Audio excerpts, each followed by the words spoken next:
बच्चों को पढ़ाना अलग चीज़ है, पैनल को पढ़ाना एक अलग चीज़ है। तो दोस्तों शर्म तो निकालनी पड़ेगी, बेशर्म बनना पड़ेगा। हम आपको क्यों चुने, हमें आपको हायर क्यों करना चाहिए कि सर हम क्या स्कूल ज्वाइन कर लें क्योंकि हमारे घबराहट है, जो है हेजिटेशन है। आपके अंदर एक चेंज हो चुका है, जो आप पहले थे अब आप वो नहीं है, तो वो जान पाएंगे कि हाँ ऐसा फ्री में ही हो रहा है। और फ्री में करने से दोस्तों फायदा ये है, मुझे क्या लाभ है, जब कमरे में डेमो दें तो ऐसा मान लें कि आपको वहाँ कोई इंस्ट्रूमेंट नहीं बजाना है, वो बच्चा मेरी आवाज़ सुने जो कहीं सुदूर इलाके में एक कमरे में बैठा हुआ है। क्या हमें डेमो के लिए स्कूल ज्वाइन करना चाहिए, क्या हमें तैयारी करनी चाहिए, सर आपको फ्री में क्या मिल रहा है ये सब करने से। आपकी कई सारी बातें हैं, तो उनमें से कुछ बातें कर लेते हैं। देखिए, तैयारी आपको करनी ही चाहिए क्योंकि कब क्या हो जाए ये पता नहीं है। आपका भाग्य से नंबर आ जाए, है ना, कट ऑफ कम चली जाए तो कुछ भी हो सकता है। अगर हम तैयारी नहीं करेंगे और नंबर आ गया तो दिक्कत हो जाएगी। इसलिए हम तैयारी करके बैठ जाएं ताकि नंबर आ जाए तो हम वहाँ अपना स्थान बना सकें, और नहीं आए तो हम आज से आगे होंगे। जहाँ हम आज हैं वहाँ से हम आगे होंगे, तो हम वैसा काम करें और काम बेहतर करें। अभी से जो है KVS की साइट पर जाइए और जो है अबाउट सेक्शन जो है KVS का, वहाँ पर जो है पूरा चार्ट है मैनेजमेंट का, उनके नाम हैं, उन सबको याद कर लीजिए और अपनी राइटिंग अच्छी कर लीजिए, ठीक है ना। क्योंकि TGT वालों को और PGT वालों को राइटिंग की इतनी आवश्यकता नहीं होती है, लेकिन PRT वालों को अपनी राइटिंग अच्छी कर लेनी चाहिए, हिंदी की भी और इंग्लिश की। तो उससे वहाँ जो है आपका अच्छा इंप्रेशन बनता है, ठीक है ना। कुछ लोग जो है अपने काम से बड़े होते हैं और कुछ लोग अपने काम से भी बड़े होते हैं, तो हमें वो बनना है। हम अपने काम से भी बड़े हों, हमें वैसा काम करना है, ठीक है ना। अब कुछ बच्चियाँ कहती हैं, कुछ लड़कियाँ कहती है, कुछ लड़के कहते हैं कि सर हम क्या स्कूल ज्वाइन कर लें क्योंकि हमारे अंदर घबराहट है, कि जो है हेजिटेशन है और हम बोल नहीं पाते हैं, तो क्या हम स्कूल ज्वाइन कर लें। आंसर है नहीं। देखिए, डेमो की तैयारी कभी स्कूल से होती ही नहीं है। डेमो देना एक अलग चीज़ है, स्कूल में पढ़ाना एक अलग चीज़ है। दोनों में काफ़ी अंतर है रात दिन का, ठीक है ना। स्कूल में आप जो है बच्चों को पढ़ाएंगे, बच्चे आपसे कम जानते हैं, तो वहाँ आप अच्छा प्रदर्शन कर सकते हैं, ठीक है ना। अगर आपको डेमो की तैयारी करनी है तो स्कूल में वो तब हो पाएगा जब आपके सामने प्रिंसिपल बैठे, वहाँ के टीचर बैठे और फिर आप पढ़ाएं। वो काम वहाँ हो नहीं पाएगा, तो आपका स्कूल ज्वाइन करना टाइम वेस्ट करना हो जाएगा। क्योंकि बच्चों, जिस तरह हम दूध जमाते हैं, दही बनाते हैं, उसे बिलोते हैं, फिर मक्खन निकालते हैं, फिर मक्खन से हम घी निकालते हैं, ये पूरी प्रोसेस होती है। इसे बोलते हैं स्कूल में पढ़ाना, जहाँ सारे अनावश्यक काम भी होते हैं पढ़ाने के अलावा।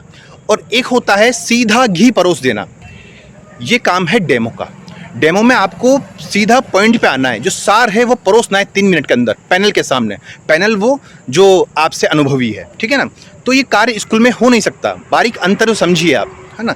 इसका तरीका ये है कि आप जो है जब कमरे में डेमो दें तो ऐसा मान लें कि आपके सामने 8-10 लोग बैठे हुए हैं अनुभवी और आप पढ़ा रहे हैं। पहला तरीका ये है। दूसरा तरीका ये है कि आप अपने घर में जो बड़े लोग हैं, माता पिता हैं, भाई बहन बड़े हैं या आपके फ्रेंड हैं, मौका मिलते ही उनको अपने सामने बिठाइए और उनके सामने डेमो दीजिए। वो खामोश रहेंगे, आपको पढ़ाना है। तब जाके आपकी तैयारी पैनल के इक्वल हो पाएगी। आप सोचते हैं कि हम स्कूल में क्लास में जाकर पढ़ा देंगे और बच्चों को पढ़ा देंगे, सिखा देंगे, तो हमारा जो है शर्म निकल जाएगी। बच्चों को पढ़ाना अलग चीज़ है, पैनल को पढ़ाना एक अलग चीज़ है। दोनों में अंतर है, ठीक है। आपको वो इंसान देखे जो आपसे बड़ा हो, आपसे अनुभवी हो, तब हम उसको इंटरव्यू से कंपेयर कर सकते हैं। स्कूल में काम नहीं हो पाएगा। तो ये जवाब है आपका। फिर भी आपको स्कूल ज्वाइन करना है, पर इतना समय है, इतना पैसा है और आपके पास इतनी, तो आप कर सकते हैं, ठीक है ना। वो आपकी इच्छा है, पर उसका बेनिफिट 0 हो जाएगा पूरा। लोग सलाहें देते हैं, वो अच्छी बात है, आपको लोग सलाह दे रहे हैं, कोई ये कर लीजिए, वो कर लीजिए, आपका हित चाहते हैं, पर जो अनुभव की बात है वो तो ये है। दूसरा, मुझे क्या मिलता है फ्री में जो है आपके डेमो इंटर चेक करने से। बच्चों, मुझे बहुत बड़ी चीज़ मिलती है, मेरा बहुत बड़ा फ़ायदा है इसमें। सुन लीजिए आप क्या है। पहली बात तो ये है कि अभी तक मेरे पास लगभग 700-800 डेमो आ चुके हैं, इंट्रो आ चुके हैं, तो बच्चे प्रयास कर रहे हैं, पर बच्चे अभी अधिक संख्या में दोस्तों और बाकी हैं। शायद उन तक अभी मेरी वीडियो पहुंच नहीं पा रही है, तो आप भी इसमें प्रयास करें। कोई ऐसा बच्चा ज़रूरतमंद हो, मैं बात कर रहा हूँ उस बच्चे की, वो बच्चा मेरी आवाज़ सुने जो कहीं सुदूर इलाके में एक कमरे में बैठा हुआ है, एक कमरे में बैठा हुआ है। वही कमरा उसके सोने का है, वही कमरा उसका किचन है। दिन में वो काम करता है, रात को थका हारा घर पे आता है और फिर तैयारी करता है। मैं बात उस बच्चे के फ़ायदे की कर रहा हूँ। उस बच्चे तक मेरी वीडियो पहुँचनी चाहिए ताकि उसका भला हो जाए, जिसके पास ये फ़ीस भरने का पैसा नहीं है। तो दोस्तों, आप केवल इतना सा काम कर दें कि जो आपने मुझसे इंस्टा पे बात की है, आपको मेरे रिप्लाई मिले हैं, आपको जो भी हमारे बीच बात हुई है, तो आपको कैसा लगा है? आपके जीवन में क्या वैल्यू ऐड हुई है? जब से आप मुझसे जुड़े हैं, आपने क्या सीखा है, क्या इम्प्रूव किया है? इतनी सी बात जो है आप कमेंट में लिख दें, बता दें कि आप तक मेरी बात पहुंच रही है, आप सीख रहे हैं। कमेंट में लिख देंगे आप तो दोस्तों, जो व्यक्ति नया है, जो मुझ पर विश्वास नहीं कर रहा है कि फ्री में कौन पढ़ाता है, फ्री में कौन सिखाता है, सर शायद मजाक कर रहे हैं, तो वो जान पाएंगे कि हाँ, ऐसा फ्री में ही हो रहा है। और फ्री में करने से दोस्तों फ़ायदा ये है, मुझे क्या लाभ है?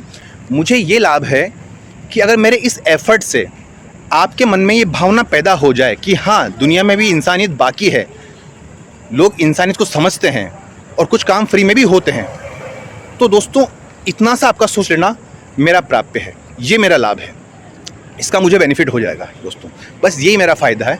तो अभी इंसानियत दोस्तों ख़त्म नहीं हुई है, अभी इंसानियत ज़िंदा है और आगे भी रहेगी। तो आप अपने अनुभव बच्चों को कमेंट में बता सकते हैं कि आपको कैसा लगा है, आपकी इच्छा हो तो। मैं तो ये चाहता हूँ दोस्तों, है ना, बाकी फिर आपकी मर्ज़ी है, मैं आपको कमेंट करने के लिए फ़ोर्स नहीं कर रहा हूँ कि आप कमेंट करें, आपके कमेंट से मुझे कोई बेनिफिट नहीं है ना, पर किसी एक बच्चे को उसका बेनिफिट हो सकता है, तो उतना सा आप काम आप जो है कर दें।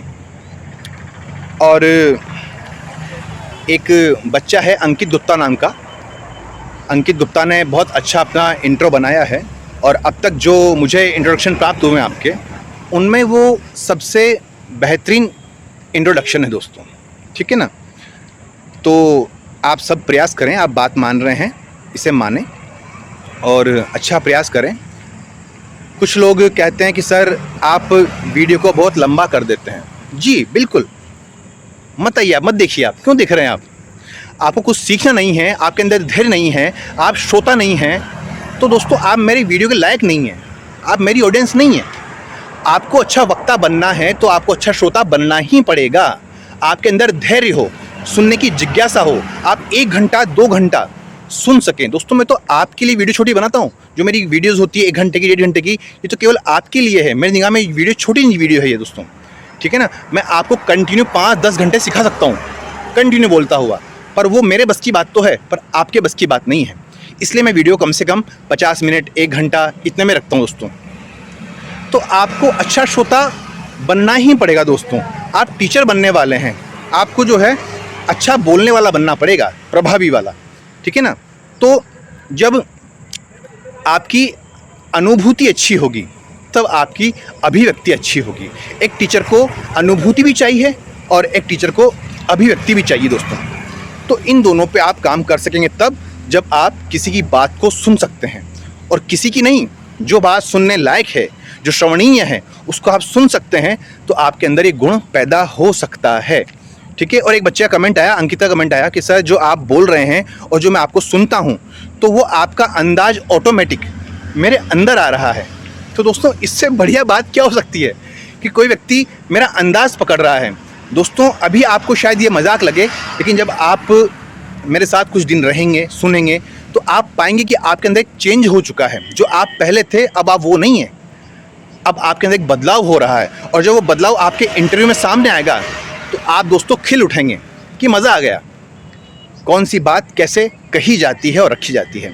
अब आप सुनेंगे ही नहीं कि केवल आपको जो है, जैसे कोई इमारत है और आपको केवल पत्थर देखना है तो जाइए और देख कर आ जाइए, पर आप कोई गाइड करते हैं तो वह आपको इमारत दिखाता है, न कि पत्थर। तो दोस्तों आपको सुनना पड़ेगा। और मैंने आपको कोई जो है वीडियो देखने बुलाया नहीं है, आप मर्जी से आए। अगर आप नहीं सुन सकते तो मत देखिए, आप किसी और वीडियो पे जाइए, ठीक है ना। जो आएगा उसका स्वागत है, वो कुछ सीख कर जाएगा, ठीक है ना। तो ये बातें हैं दोस्तों। और कुछ बच्चे बोलते हैं कि सर उन्हें शर्म आती है दूसरों सामने बोलने में, कैसे बोलें, आता सब कुछ है पर शर्म आती है। तो दोस्तों शर्म तो निकालनी पड़ेगी, बेशर्म बनना पड़ेगा, क्योंकि आपको टीचर बनकर बच्चों की शर्म पे काम करना है, बच्चों की शर्म निकालनी है, ठीक है ना। तो अगर आप खुद ही शर्माएंगे तो फिर काम चलेगा नहीं, तो ये तो आपको करना ही होगा। एक बच्चा कहता है कि सर मुझे जो है टेबल बजाना बहुत पसंद है और मुझे जो है कोई इंस्ट्रूमेंट बजाना बहुत पसंद है, तो क्या मैं वहाँ इंटरव्यू के दौरान ये कर सकता हूँ क्या, बजा सकता हूँ क्या?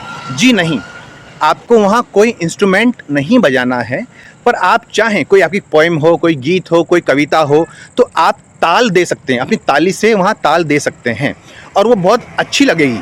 अगर वो बीट में होगी, सुर में होगी, आप भी सुर में होंगे और आप ताली से वहाँ पे कोई चीज़ सुनाते हैं कुर्सी पर बैठकर, तो आप ऐसा कर सकते हैं। बहुत जो है दोस्तों वो अच्छा लगता है, क्योंकि मैंने खुद ने भी किया था। संस्कृत का गीत था तो मैंने वो अपनी ताली से ही उसे सुनाया था। यहाँ तो नहीं, अभी तो मैं बाहर हूँ। जब नेक्स्ट वीडियो में बनाऊँगा तो मैं आपको वो ताल से सुना दूँगा बजाकर 1-2 लाइन, तो आप ही काम कर सकते हैं। पर जब आप पढ़ा रहे हो, डेमो दे रहे हो, तब आपको ऐसी कोई ताली वाली नहीं बजानी है। जब आप कुर्सी पर बैठे हों तब आप एक अच्छे वे में प्रेम के साथ ताली से अपने गीत को रख सकते हैं। बहुत अच्छा लगता है दोस्तों ये, ठीक है। अब दूसरी बात, जब आपसे वो पूछे दोस्तों, मैं चाहता हूँ कि जितना आपको बता सकूँ ना उतना बता दूँ, है ना, क्योंकि बहुत बिजी रहता हूँ तो टाइम मिल नहीं पाता है वीडियो बनाने का। अब शाम को इवनिंग वॉक पे आया हूँ मैं, तो चाहता हूँ कि आपको जो है बता दूँ। और इस वीडियो में थंबनेल नहीं होगा, क्योंकि मैं जो है इसको जो वर्टिकल मोड में बना रहा हूँ, है ना, लैंडस्केप में नहीं है, तो वर्टिकल में थंबनेल लगता नहीं है। तो आप इसका देख लेना, टाइटल से ही इसको आप देख लेना। तो दोस्तों दूसरी बात ये है, लास्ट बात आज की, कि अगर वो आपसे कहते हैं कि हम आपको हायर क्यों करें, हम आपको क्यों चुनें, हमें आपको हायर क्यों करना चाहिए, वाई शुड हायर यू, तो इसका आंसर आप कभी ये न दें कि सर मैं ये जानता हूँ, मैं ये कर सकता हूँ, सर मुझे ये आता है। ये आंसर न दें इसलिए आप मुझे लें। नो नो नो, आपको बात वही कहनी है पर अंदाज दूसरा रखना है। आपको ये कहना है कि सर मैं बच्चे के जीवन में और विद्यालय के जीवन में, यानी दोनों को केंद्र में रखिए आप, विद्यालय को और बच्चे को, ये परिवर्तन ला सकता हूँ अपनी इन कलाओं से। उनके जीवन में ये वैल्यू ऐड कर सकता हूँ, जिससे आपको कोई भी चीज़ आती है तो आप बच्चे को सिखा सकते हैं, वहाँ के सांस्कृतिक कार्यक्रम को बेहतर बना सकते हैं, बच्चे को उसमें पार्टिसिपेट करने के लिए मोटिवेट कर सकते हैं, सिखा सकते हैं, है ना। और आप विद्यालय गतिविधियों को और सुचारू कर सकते हैं अपनी जो है कलाओं से। इसलिए आप मुझे लीजिए, ठीक है ना। तो वहाँ अपना महिमा मंडन बिल्कुल मत कीजिए कि सर मुझे ये आता है इसलिए मुझे लीजिए। नहीं, मुझे जो आता है उससे मैं बच्चे के जीवन में इस तरह वैल्यू ऐड कर सकता हूँ। जैसे मान लीजिए आपको ढोलक आती है, एक उदाहरण दे रहा हूँ मैं आपको केवल, तो आप कह सकते हैं कि सर जो है मैं बच्चों को फ्री टाइम में ढोलक सिखा सकता हूँ, जिससे वो प्रेयर में अपनी कला का प्रदर्शन कर सकते हैं, प्रेयर को बेहतर बना सकते हैं। विद्यालय में होने वाले और सांस्कृतिक कार्यक्रम में वो अपना जो है अपनी कला को दिखा सकते हैं, और साथ साथ जो है वो ढोलक सीख भी जाएंगे और विद्यालय की जो गतिविधियाँ हैं वो भी और सुंदर बनती चली जाएंगी। अगर आपको जो है साहित्य आता है, कला आता है, म्यूज़िक आती है, तो आप कह सकते हैं कि सर मेरे पास एक अनूठा सम्मिश्रण है। कहा गया है साहित्य संगीत कला विहीन, साक्षात पशु पुच्छ विषाणहीन। तो जिसमें साहित्य संगीत और कला नहीं है वो जो है जानवर के समान है। तो आप कह सकते हैं सर बच्चों को मुझसे साहित्य संगीत और कला का तीनों का कॉम्बिनेशन सीखने को मिलेगा, और जो भी आपको साहित्य आता है, संस्कृत, हिंदी, अंग्रेजी, इन तीनों का सम्मिश्रण आप संगीत के साथ जो है बच्चे को सिखाएंगे, तो एक अनूठा संगम, अनूठा सहयोग बच्चे को मुझसे प्राप्त हो सकेगा। इसलिए सर आप मुझे लें तो बेहतर होगा, पर फिर भी आप उसे लें जो इस पद के काबिल हो, मुझसे बेहतर हो, आप उसका चुनाव करें, ठीक है ना। तो इस तरह आप आंसर दीजिए। तो आज की वीडियो में दोस्तों इतना ही, और जो है बस दोस्तों जो है ना, ये जो डेमो और फीडबैक वाली बात है दोस्तों, ये सब बच्चों तक आप पहुंचा दीजिए, इतना सा मेरा आग्रह है। एक गरीब बच्चा, एक हेल्पलेस बच्चा जिसके पास पैसा नहीं है, जो मदद का मोहताज है, उस तक मेरी वीडियो पहुंच जाए और मैं उसके जीवन में कुछ अपना अच्छा कर सकूं दोस्तों, ठीक है ना।